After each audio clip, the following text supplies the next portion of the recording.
아침을 여는 뉴스7 4월 16일 오늘의 주요 소식입니다. SK종합화학의 장기신용 등급이 AA 부정적에서 AA- 안정적으로 한 등급 강등했습니다.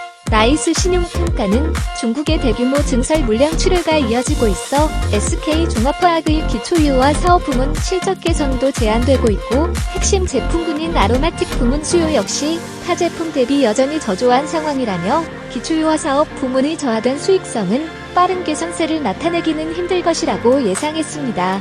SK종합화학 장기신용 등급 강등은 ESG 채권 발행에 부정적인 요소로 작용할 것으로 보입니다.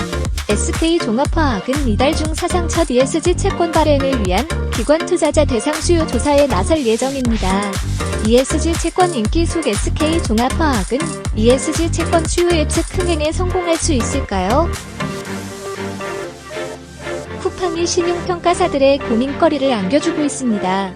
기업의 사업 안정성, 재무 안정성을 토대로 상환 능력을 판단하는 신평사 입장에서 의도된 적자를 감내하며 시장을 잠식하고 있는 쿠팡은 기존의 평가 모델로 접근하기 어려운 대상이기 때문입니다. 쿠팡은 우수한 사업 경쟁력과 달리 매년 막대한 적자를 기록하는 등 여전히 수익 궤도에 오르지 못한 상태입니다. 쿠팡의 특수성을 고려해 적자를 관대하게 평가하는 것도 쉬운 문제는 아닙니다. 타 기업과의 형평성 문제가 불거질 수 있기 때문입니다. 과연 신용평가사는 쿠팡과 같은 기업을 위해 새로운 평가 기준을 만들까요? 제8위 GS그룹은 지주회사인 주식회사 GS가 유통, 에너지 등 자회사를 지배하는 형태를 갖고 있습니다. GS그룹 유일한 지주회사입니다. 그러나 GS그룹 계열사로 포함되어 있지만 주식회사 GS가 지분을 보유하지 않은 회사들이 있습니다. 대표적인 곳이 GS건설과 삼양통상입니다.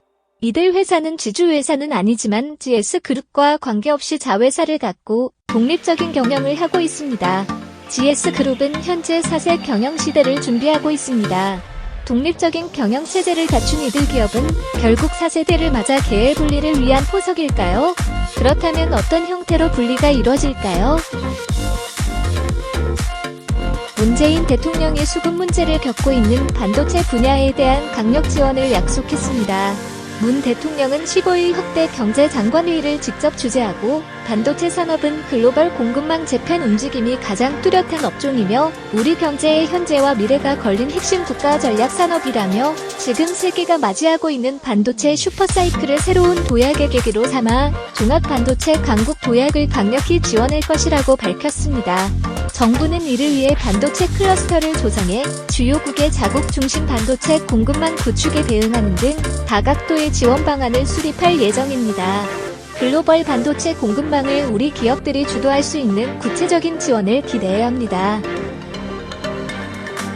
기업은행의 노사추천이사제 도입이 무산되면서 노동계의 비난이 은성수 금융위원장과 더불어민주당 원내대표를 지낸 이인용 통일부 장관으로까지 확산하고 있습니다.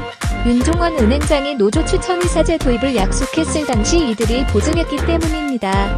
노조의 반발이 걷잡을 수 없이 확산하고 있지만 이들도 더불어민주당도 지금까지 어떠한 해명도 내놓지 않고 있습니다. 재보선 선거 완패로 정신없는 정부 여당이 노조 추천이사제에 대한 관심이 사라진 것은 아닐까요?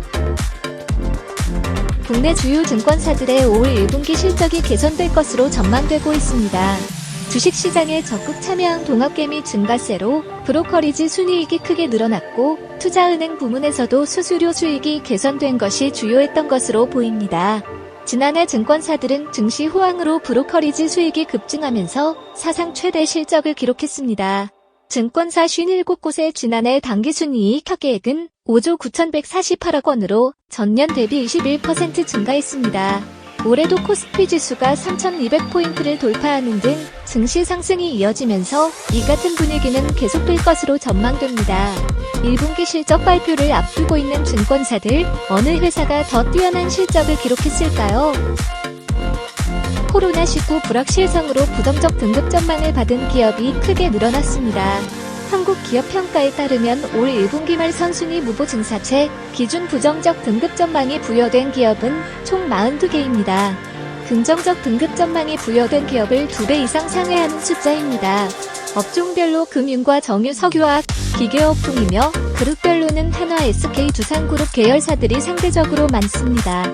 한국 기업 평가는 코로나19 사태의 장기화에 따른 영향이 크기 때문으로 분석했습니다. 결국 코로나19 확산세가 줄어들지 않으면 등급 하방 위험은 당분간 높은 수준으로 이어질 가능성이 큽니다. 기업들이 공모체를 통한 자금 조달에 어려움이 커질 수 있는 상황입니다.